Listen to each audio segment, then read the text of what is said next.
Thanks for coming to our town hall. We have people here from all around the world. We have a number of people on the thread. I asked some questions that people voted on a lot from all around the world, and I'm really excited to have this opportunity to hear what you're thinking and hopefully share some of the thinking behind what goes into Facebook. So, these town halls are really important. I think that this is a really unique opportunity for me to hear from you and everyone in our community what is important to you and what we can be doing better in order to build better services for you and for everyone around the world. So thank you again for coming out, and I'm going to hand it over to Charles to kick us off. All right, thank you, Mark. So before we begin, I want to walk everyone through very quickly how we're sourcing questions today. So there are a few different ways. So as Mark mentioned, we've had thousands of questions come in via his Facebook post, so we're going to answer some of those. We have some people that actually flew in to ask those questions in person. Second, of course, we have you guys, our wonderful live audience here in Menlo Park. We'll be taking questions from you. And then finally, we have a live stream going on Mark's Facebook profile right now. So if you're watching on that live stream, ask questions in the comments. We'll be looking at those comments throughout the Q&A, and we'll pull some of those and ask some Although of if those. you're here, you really shouldn't be watching on the live stream. Right, That would exactly, right. But I'm talking to the live stream people here, yeah. Okay, so shall we kick off? Does that sound like a plan? Go for it. Okay, awesome. So I want to start with one of the most popular questions from the thread. This is one that seems to come up a lot when we have these Q&As, and it comes from Cairo, from Syed. And this is what he says.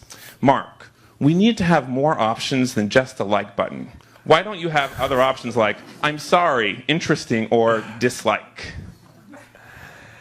All right, Syed. So from Egypt, I think people have asked about the dislike button for many years, and probably hundreds of people have asked about this. And today is a special day because today is the day where I actually get to say that we're working on it and are very close to shipping a test of it.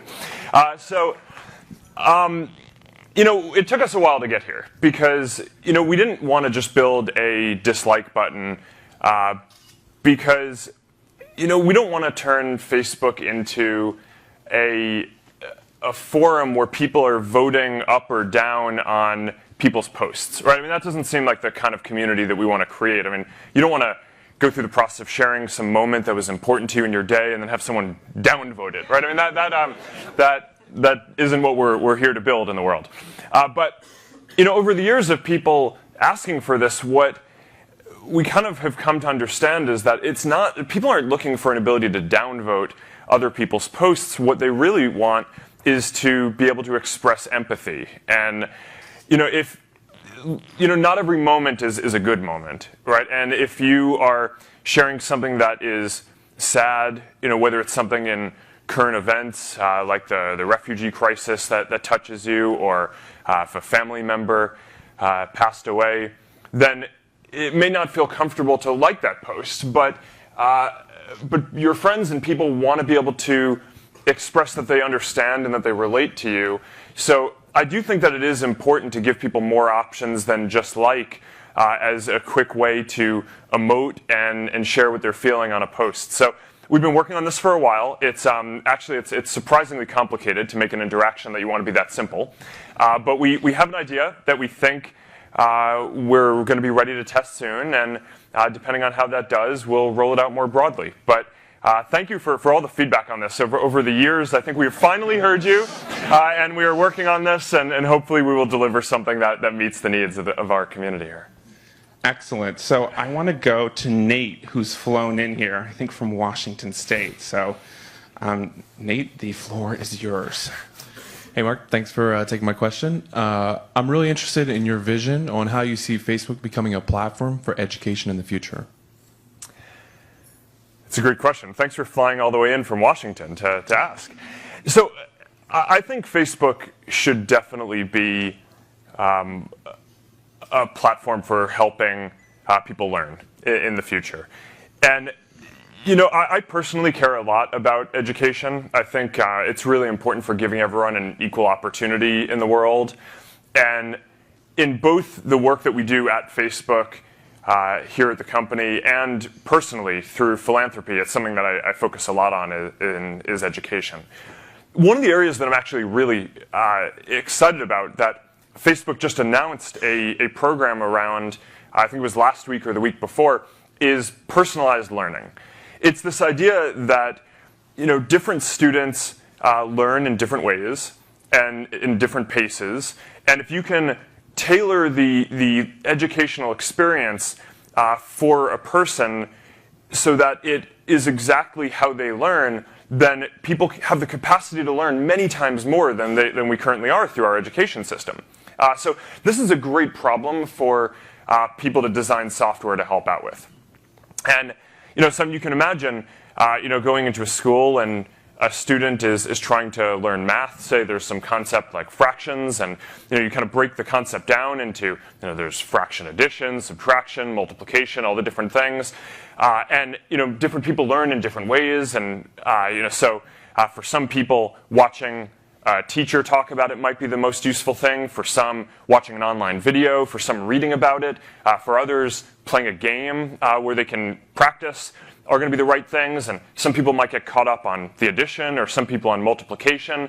But you want to be able to tailor that experience. So we're building software here at Facebook that different schools can already use to kind of deliver that kind of experience. And this all got started through philanthropy work. My wife and I have given a bunch of money to schools to try to improve schools. And we found, we got introduced to this one school, Summit Public Schools. They're based here in the Bay Area. And they have this wonderful founder, Diane Tavener, who has been this outspoken advocate for personalized learning. So I went to go visit their school. And, it looks exactly like what you would hope a modern school would look like. It's the students are out, they're working together, they're also using computers to do their work and to collaborate. And software is a really important part of their personalized learning experience. So I asked Diane when I visited, can I meet your software team? Right? Because if that's such an important part of how they're getting these amazing results in their school, clearly the software team would have to be this big and really impressive thing. So her answer was, yeah, I'll introduce you to him. She's like, well, what do you mean? It's one guy? So, and the answer was, yeah, we're an education company, or not. They're not a company. They're an education organization, not a software development organization. And oftentimes it's hard to recruit some of the best engineers to go work at a school. So, but that's this is what we do at Facebook. We have a lot of the best engineers in the world coming together to build different things for our community. So I offered and I said, hey, we'll build you a team, right, to go work on this. And now we have 20 people here at Facebook who are building up this software so that not only the whole Summit network, but starting this fall, a number of other schools, and then growing beyond that, will be able to use this kind of personalized learning software, which is getting excellent results. And students really, not only do they get to learn on the time frame that they want and get further ahead, but you come out of that whole experience with this feeling that you can really learn anything you want. It's very empowering because the kids get to choose in what order they learn stuff and how they do it. So I think it's really powerful. I think Facebook can and has a responsibility to do a lot to help out in this area, and it's one of the things that I'm really excited about.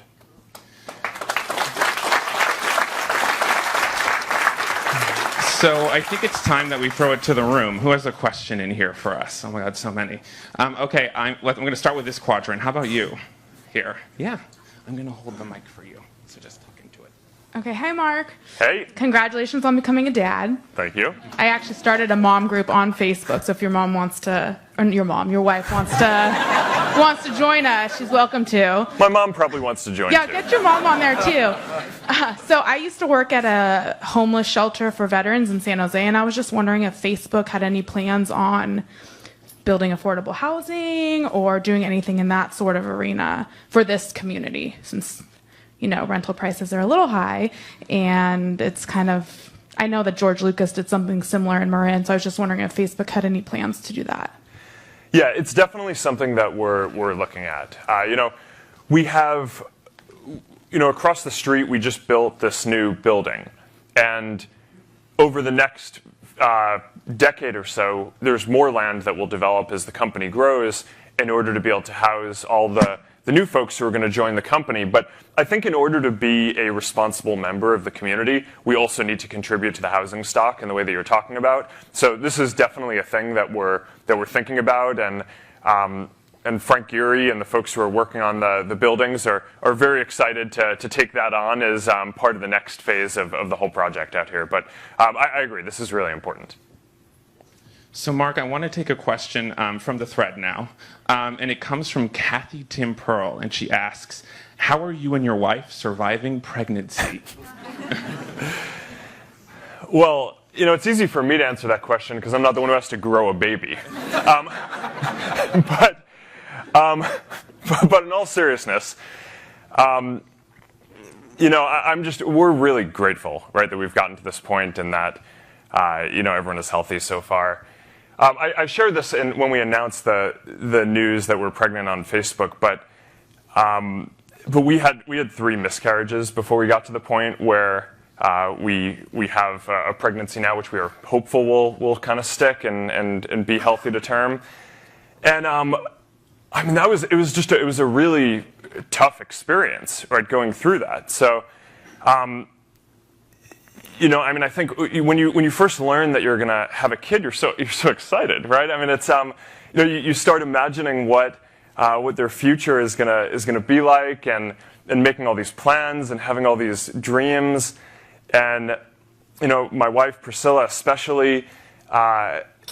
She's a teacher and she's a pediatrician, so she works with kids all day long. So we've really wanted this for a long time, and and then it's gone, and it's like a deeply sad and isolating experience. And there's also this weird thing in our culture where, for some reason, people don't talk about this that much, and I never really understood that, which is why I wanted to, and my wife wanted to talk about this when we announced that we were pregnant, was because we thought it was an important thing to get out there, that this is a pretty normal thing. It turns out, when we talk to our friends, a lot of them had gone through similar things, and that really brought us a lot of peace for, the period of, a year, 2 years or so that we were trying to get pregnant with a healthy child. So anyhow, the good news is that right now it looks like everyone is healthy. We'll hopefully have some more news to share with the community soon, but I'm deeply grateful for being in the position that we're in now, and for all of the prayers and thoughts and everything that everyone from our community has sent our way. So thank you for asking. So I want to go to Vandana, who's flown in here all the way from Kentucky to ask her question. So I'll hand it over to you. Hi, my question is this: how is any way to we see the live 7 wonder of the world 24/7 on Facebook? How cool is that? I agree. That's very cool. And thank you for flying in all the way from across the country to ask this. So I guess there are 2 parts to the answer. One is that on Facebook today, you can already search, right? You can type in kind of any keyword and just see all of the posts that people have around the world. Right? There are more than 1 billion people in the community. A bunch of them have been to the wonders and post photos every day that you can kind of get a feed and see that experience through other people's eyes of how they're seeing that. And so that's something that exists today. I mean, you can just open up the app and tap in the search box and go do that. The long-term answer, and the thing that I'm really excited about, is we're working on virtual reality, right? And we have this team, Oculus, that we're building this product. It's these goggles, and the idea is you can put them on, and you can kind of experience anything. So you can look around, and instead of having to click on photos or scroll to go through a video or whatever, you can teleport basically to some scene, and you can look around, and it feels like you're there. And there's already a lot of these experiences where even just with the basic developer kit product that we have out now, it's not a consumer release, although that's coming in the next half a year in Q1 of 2016. Once you have that, there's going to be all this content, either kind of static 3D photos of the wonders, or all kinds of other things where you can just look around and it feels like you're actually there, or videos of where the scene is actually changing. And over time, you'll be able to do that with your friends too. So you'll be able to go visit the pyramids with your friends, and it'll feel like you're there. And it's pretty amazing stuff. I mean, even just the early demos that I've seen of interacting with friends there's some pretty crazy stuff that you can do. There's one that we have now where basically you can play ping pong with a person. So they're in a different room, and you have the hands, right, and your headset on, and you can pick up a virtual ping pong paddle, and you can start playing ping pong with them. And then, okay, so that's cool, but because they're somewhere else. But the thing that gets really crazy is then you can change the way gravity works. So you can either, you can hit a button and make it seem like you're underwater, right? So now it's like, okay, now you're playing ping pong underwater, right? We've never had that experience before. You can press another button, it's like, okay, now we're playing ping pong in outer space. There's no gravity, right? And it's just amazing. So it's not only going to be things that are in the world, but you'll be able to experience things that aren't even possible to experience in the world. And that's going to be a really cool future that I'm really excited about Facebook playing a role in delivering that to the world. I want to go back to the thread really quickly, Mark. Abdul Hakim is asking, how did it feel when Facebook reached 1 billion people in a single day? Yeah. I mean, connecting this community is the thing that I care the most about in the world. And, there are lots of different ways to measure the progress of a community or a company, but I think the number of people whose lives you've improved or touched by joining your community and getting to use this product is probably the best metric that we have for the overall amount of good that we do in the world. So I always make a point of it. There's this saying that people have that you kind of get in an organization what you choose to celebrate.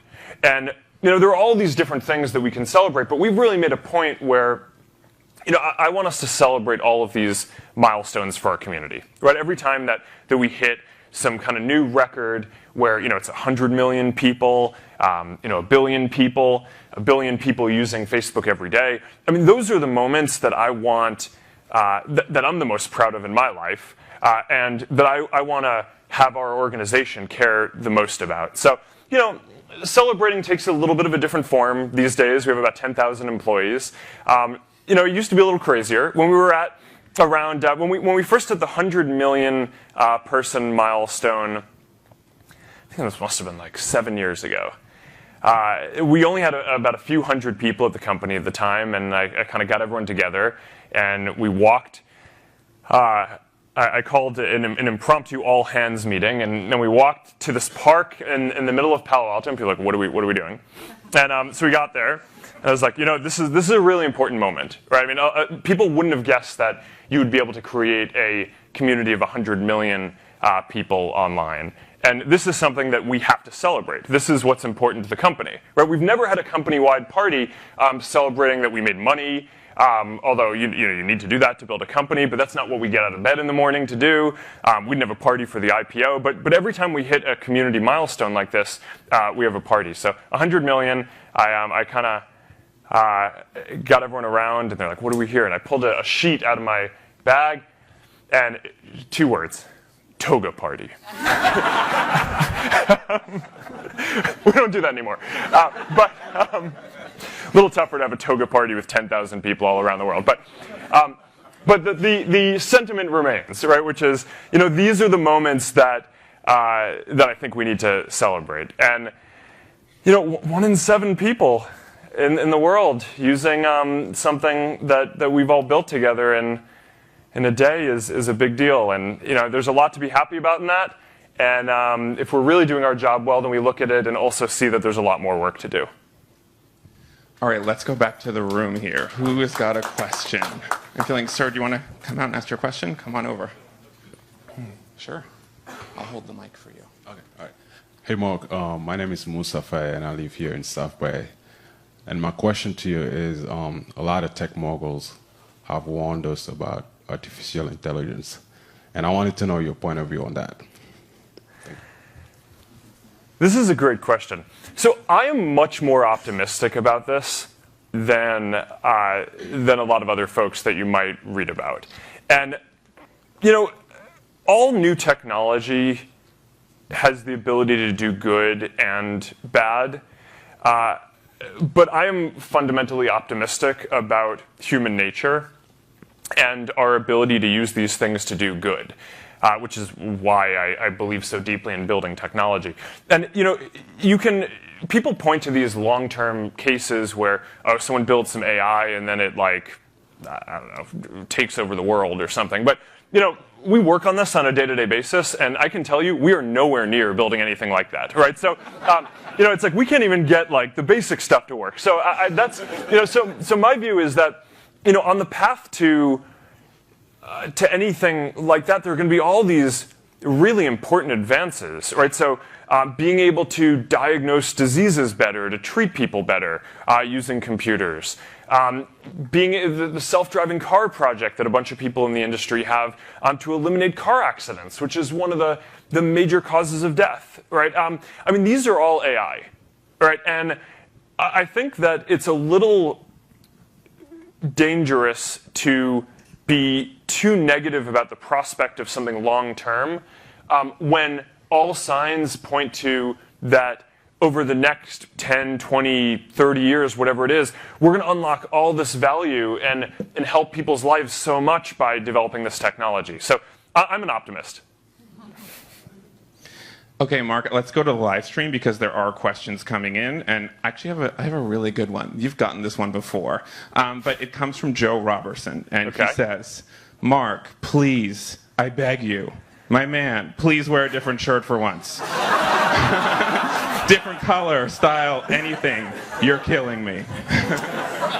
So, you know, I have a secret, which is that I actually have copies of the shirt in other colors. I only wear them on the weekend.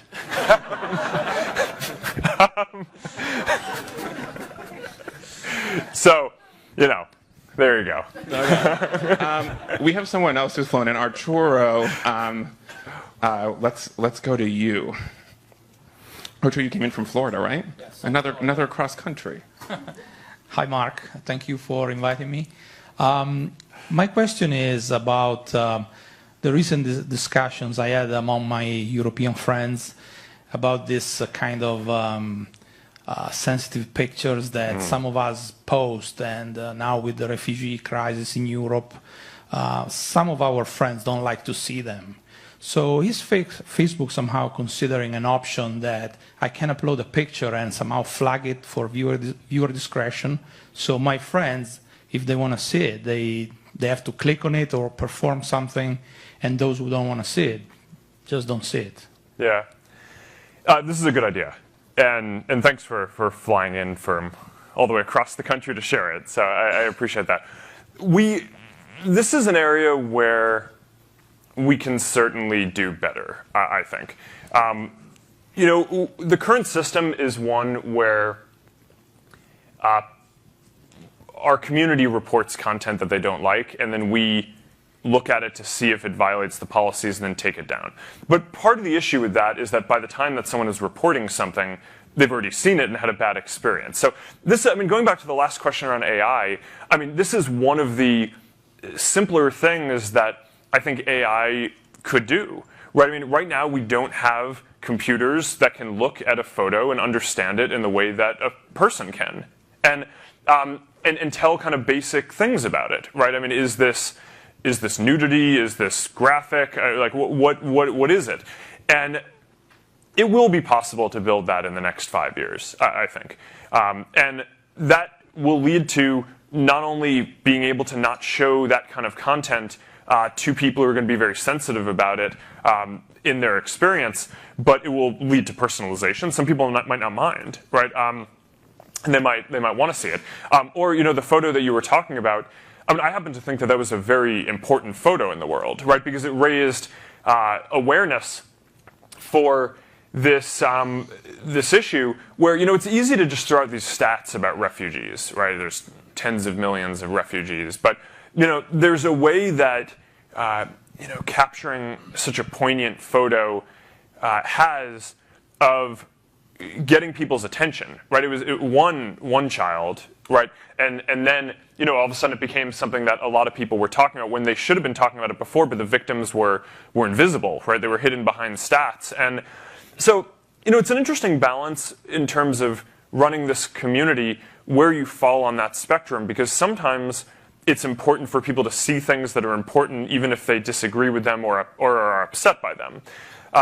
But that'll be something that we need to discuss as a community and figure out where the balance is that we want to be on in going forward and in the future. But there's no doubt that with better AI and better technology, we can do a better job of kind of showing people what they're interested in and doing a better job of quickly removing sensitive content that either would violate our policies or might not be fit for young children or something like that. Okay, I want to throw in another one from the thread really quickly, Mark. It comes from Rex Lue, and he's asking, out of curiosity, who is your favorite scientist and why? Do I only get one? We can expand. All right, well, here. It's got to be Maxwell, right? James Maxwell. And the reason is, so in the 1860s, this physicist, James Maxwell, wrote the unified theory of all electromagnetism. And so much of the modern world that we have comes from his work, right? I mean, everything that you use that's electronics, everything that is kind of sending a signal to communicate wirelessly over the air, that's him, right? And the work that he did, and simply, if you care about the internet and you care about communication and you like the modern world that we live in, then you kind of need to be thankful for James Maxwell every day. And I think out of the great physicists, he's probably one of the least appreciated, and I think that he deserves that. But there's an important lesson here, I think, which is that his work took 50, 100 years to really have a major impact on the world. And that's a pretty common thing in basic science. And it makes me wonder to some degree if we are ambitious enough as a society today around what the scientific goals that we have for the next generation. Because the basic science that we do today is not going to have an applied effect on our world in the very near term. But you look at things like I spend some time thinking about disease, right? And as a society, we only really started trying to cure all the diseases about 200 years ago, right? And technology has accelerated, and we've gotten a lot better. So there's a question of okay, in 50 or 100 years, should we be able to cure all the things that people die from? Probably, right? I think we can. I think we have a good shot at it. And if we can, and we have the ability to do that, then don't we kind of have a responsibility to focus on that a bit more? We spend as a society 50 times more money on healthcare, treating people who are sick today, than we spend trying to cure the diseases in the first place so that people don't even get sick.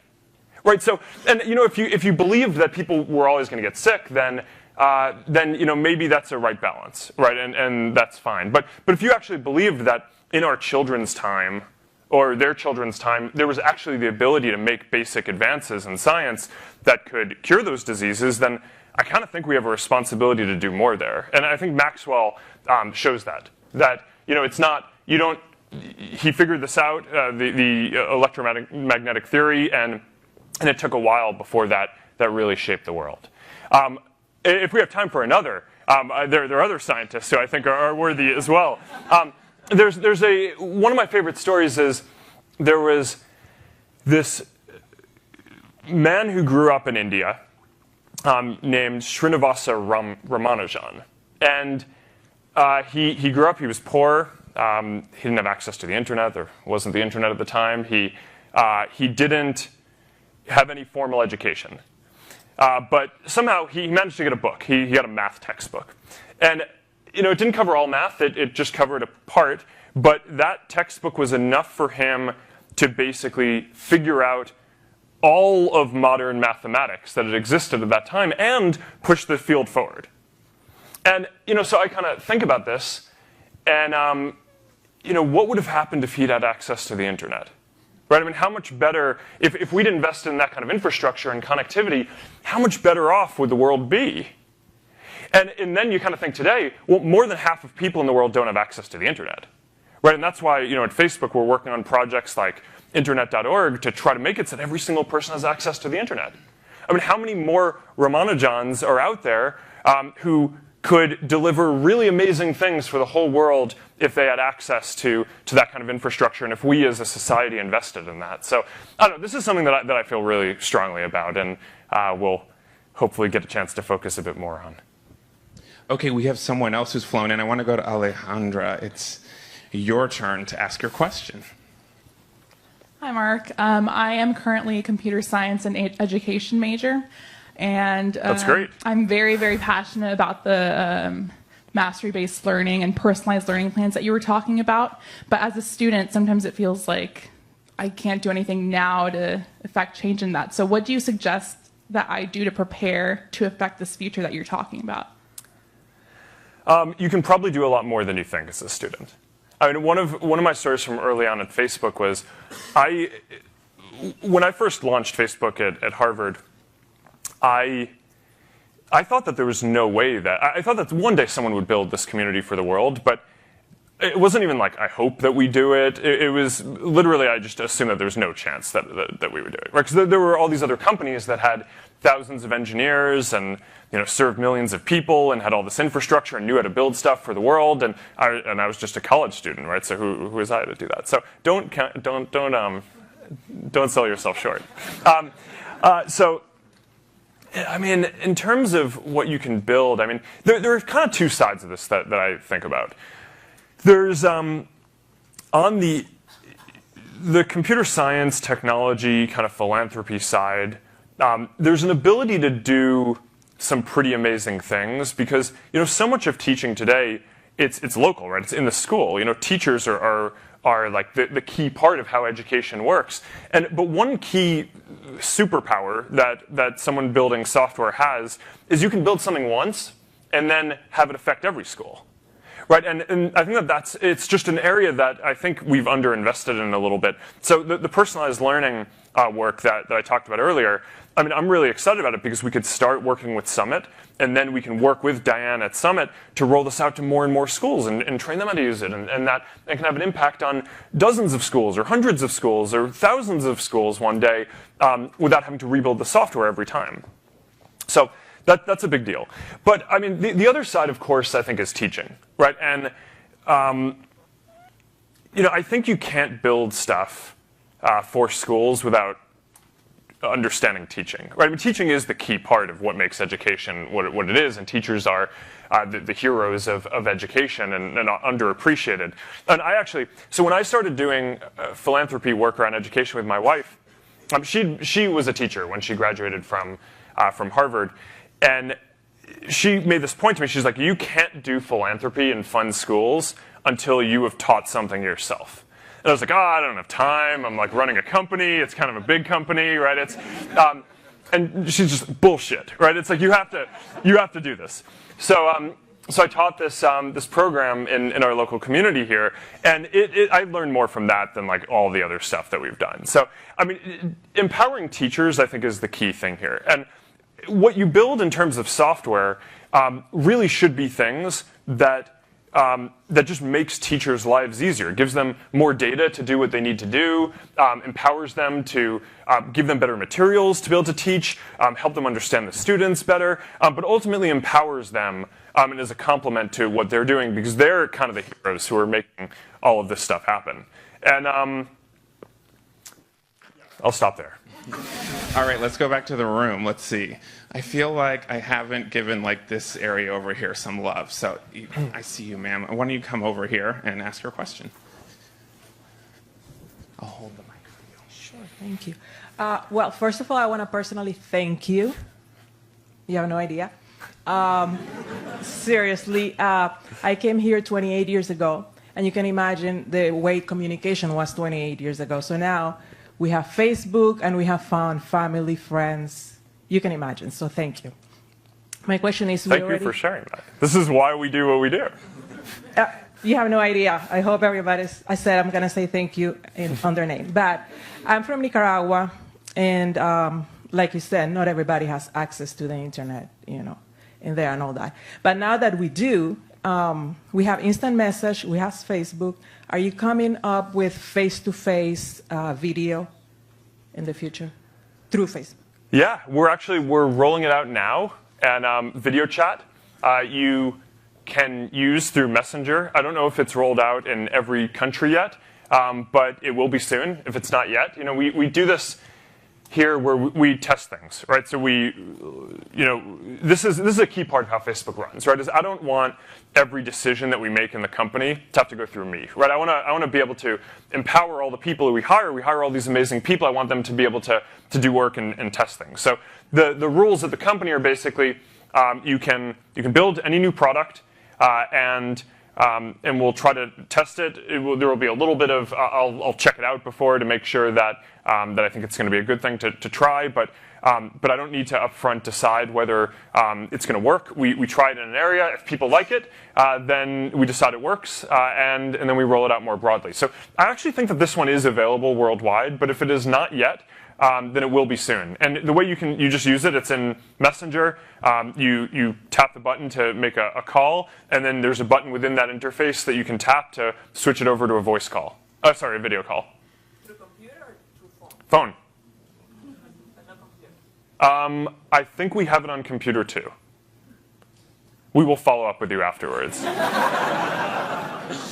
Okay, Mark, I want to roll a quick video that someone sent in from India. So let's watch the screen. Hi, Mark. This is Gopal from New Delhi, India. My question for you is, as the world is moving at such a dynamic pace and so many innovations around, what kind of future do you see for your daughter when she turns 16? Thank you.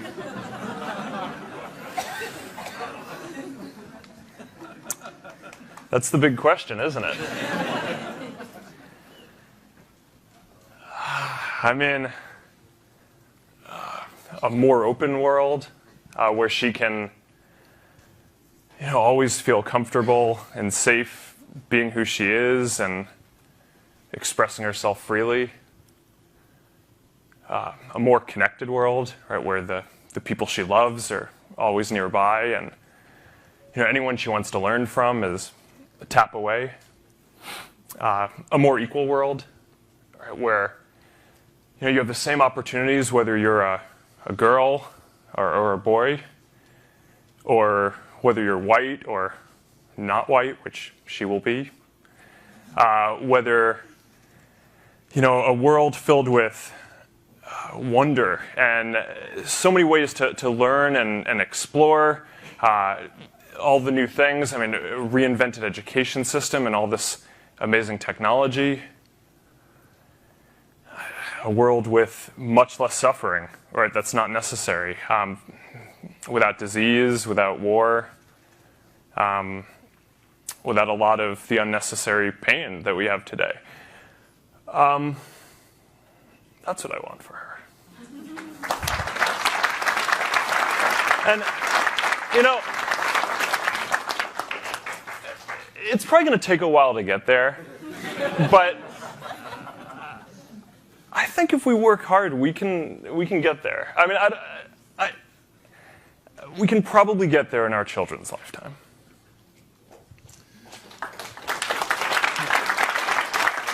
All right, Mark, we're going to go to another client. So, Stephen, it's your turn.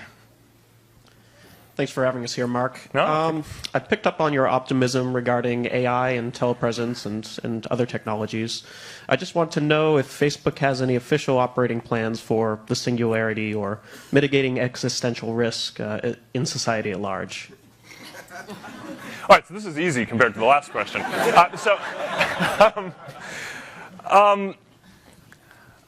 So yes, I'm very pro-technology innovation, right? So the vision for Facebook is that we want to give people all the tools they need to be able to express everything that they want with any group of people that they want, right? And that's why we have all these things. We have kind of messaging, and we have text, and photos, and videos, and we're working on VR.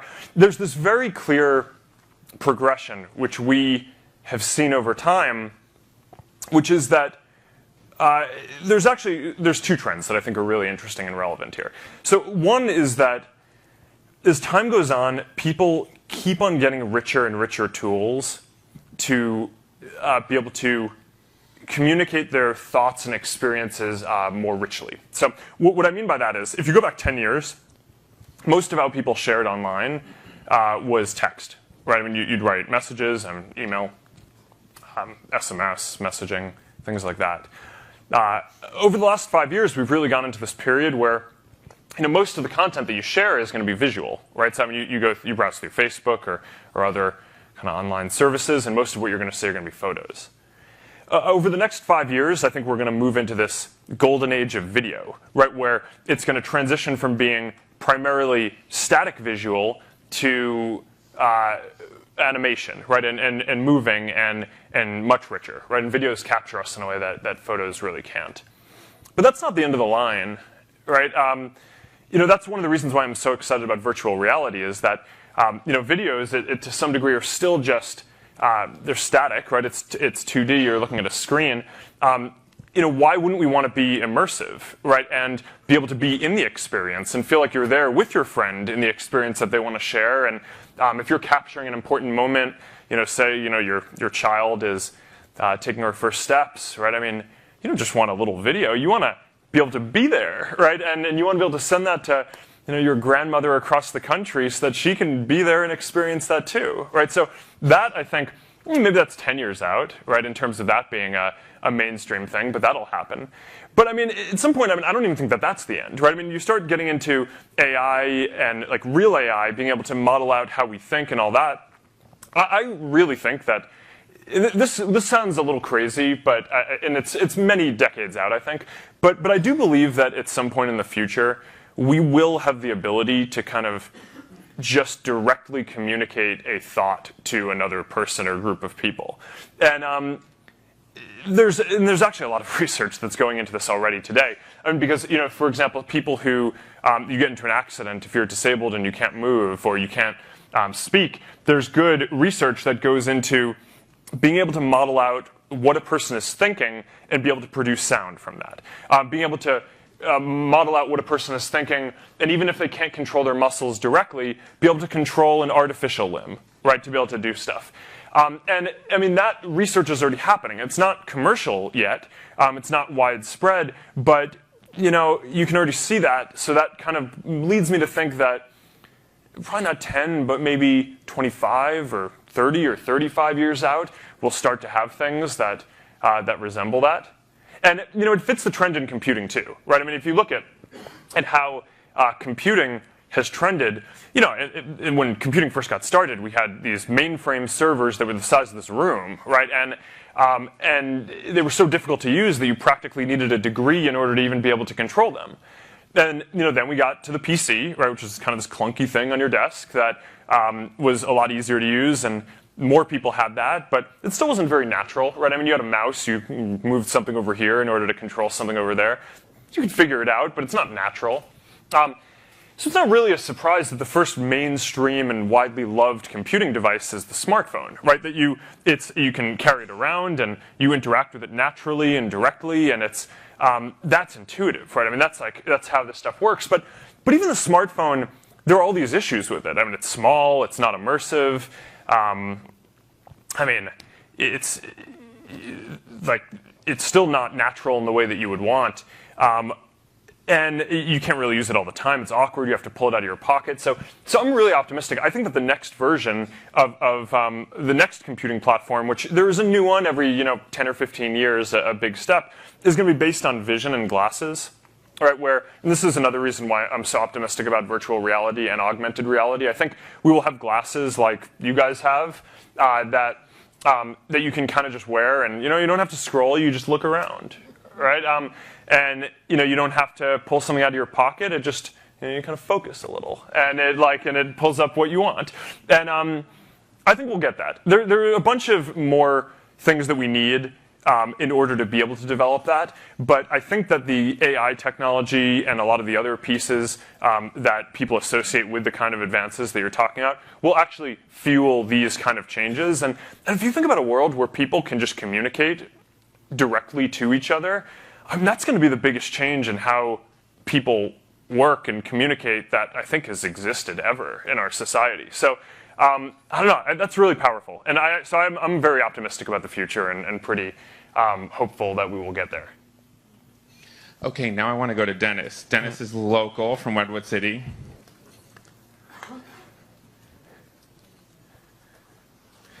Hi, Mark. Thanks for having us. Yeah. I had a feature request. I have, Go for it. I'm sure you hear them.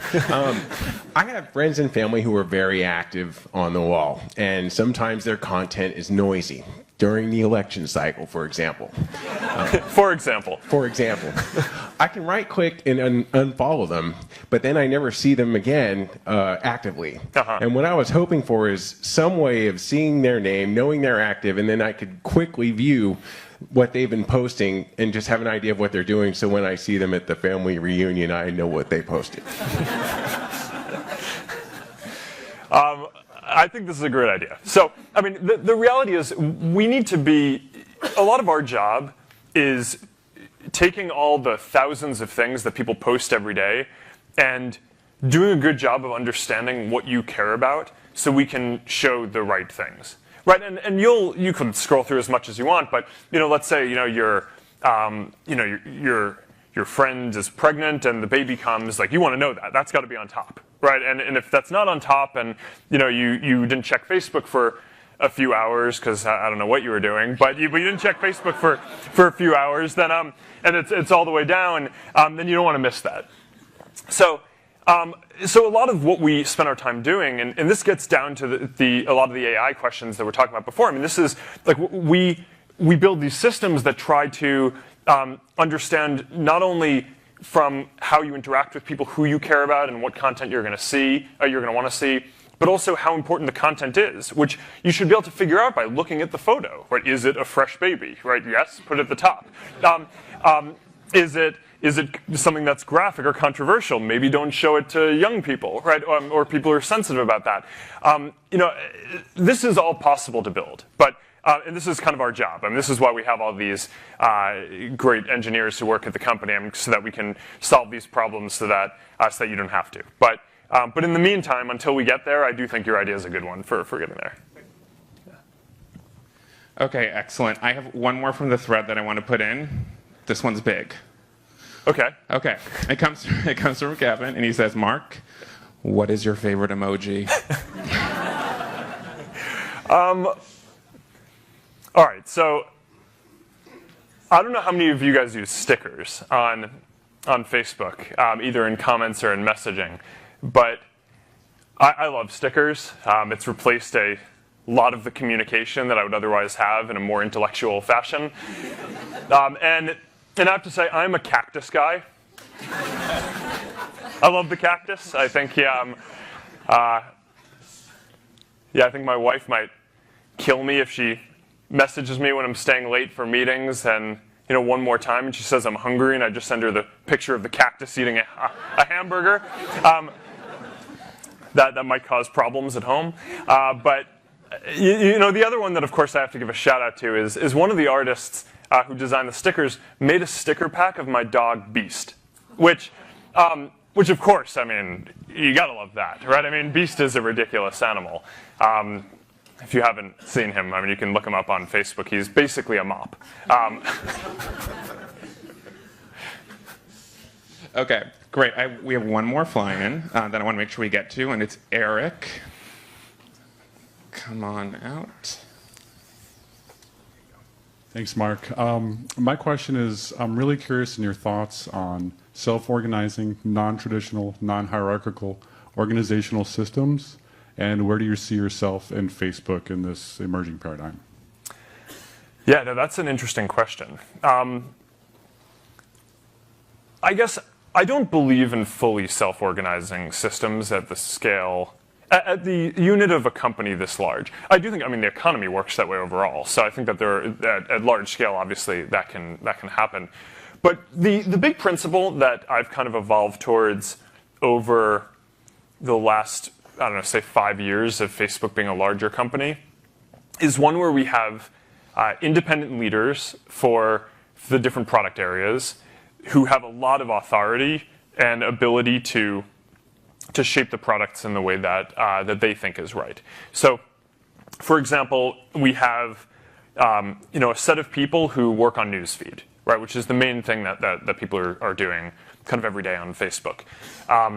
We have I was able to recruit someone who is the guy who's running PayPal, right? It's this huge company. He came over. He's running Messenger here, and that kind of gives the sense of when you're running a larger organization, how you actually shape things is, there are too many different projects that we're working on where I can't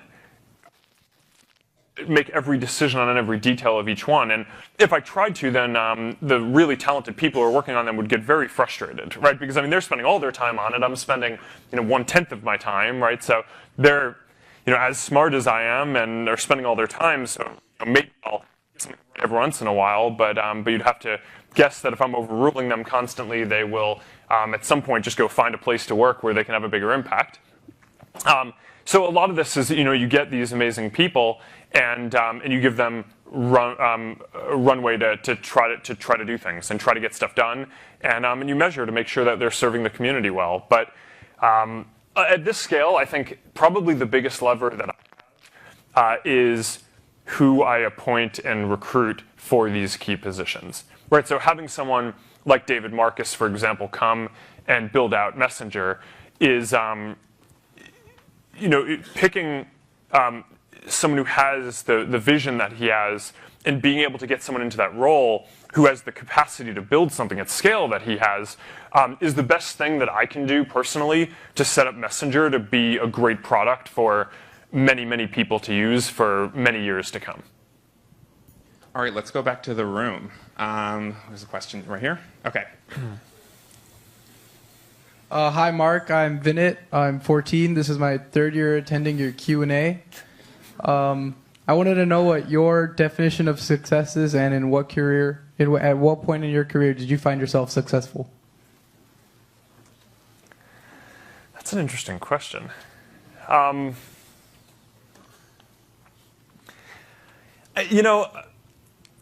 I'm not a person who looks back on things that much, and this is probably pretty frustrating for the people who work with me. I think this is probably one of the more frustrating things about me is I don't, aside from these like crazy milestones, like all right, there are 1 billion people in our community. It's like, all right, how can you not celebrate that, right? But I don't tend to look back on things and care that much, right? I try to like look forward and see what more needs to be done. And maybe that's just I'm a little glass half empty on that. I'm definitely optimistic about the direction that the future is going in, but I just see kind of what more problems there are to solve. And I feel like I've been really lucky. I have the ability to run this organization. I have all these resources. I don't spend a lot of time being happy about that. I spend most of my time just feeling responsible to make the most of that and trying to make sure that we deliver what I know that I and our company have the capacity to do for the world. So even when we reached 1 billion people, we celebrated because that's an important milestone, and building a community with 1 billion people is a crazy thing. But I don't know. There's probably the bigger part of me leaves that celebration thinking there are 6 billion people left to connect, and we have to go do that. And that's what I'm here to do, and we're going to do it.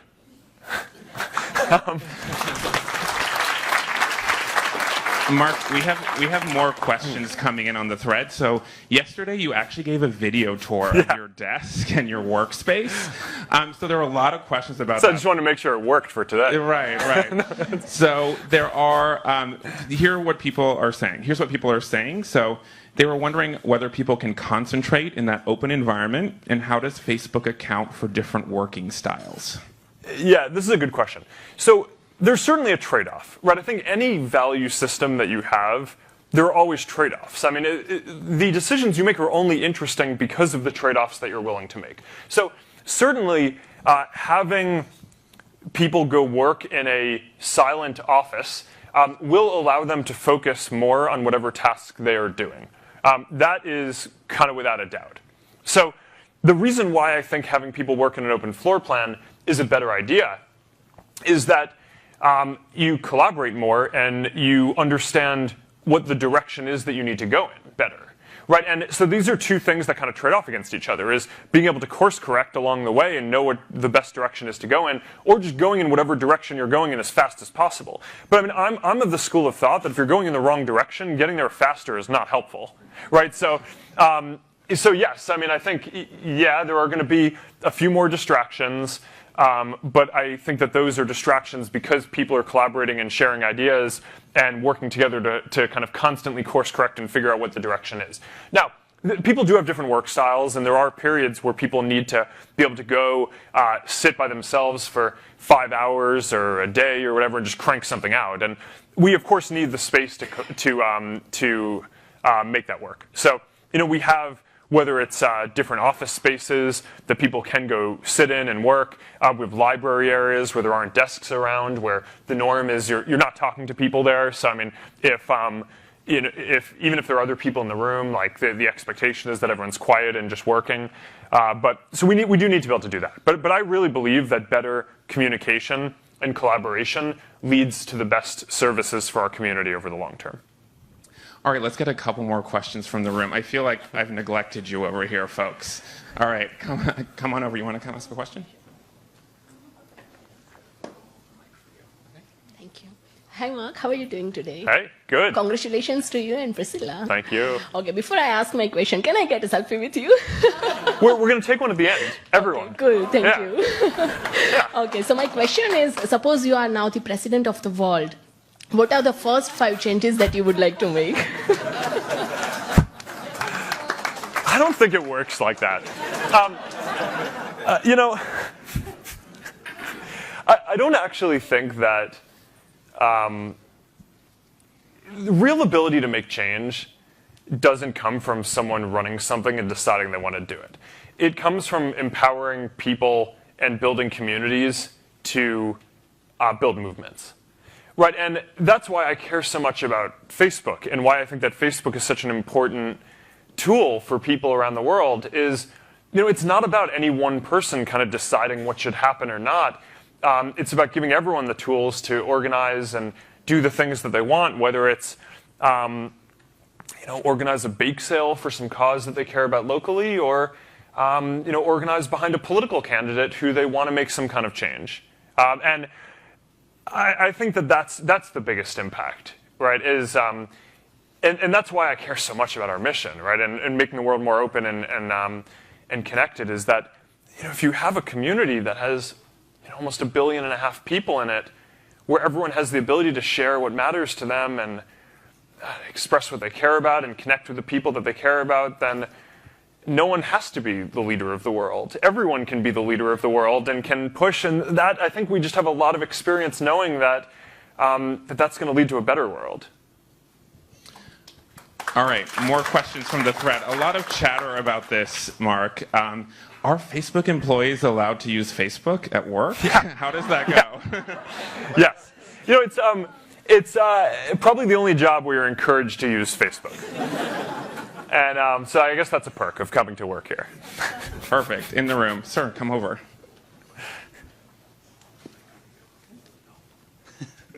Hi, Mark. So the question that I have is pretty long, so apologies in advance.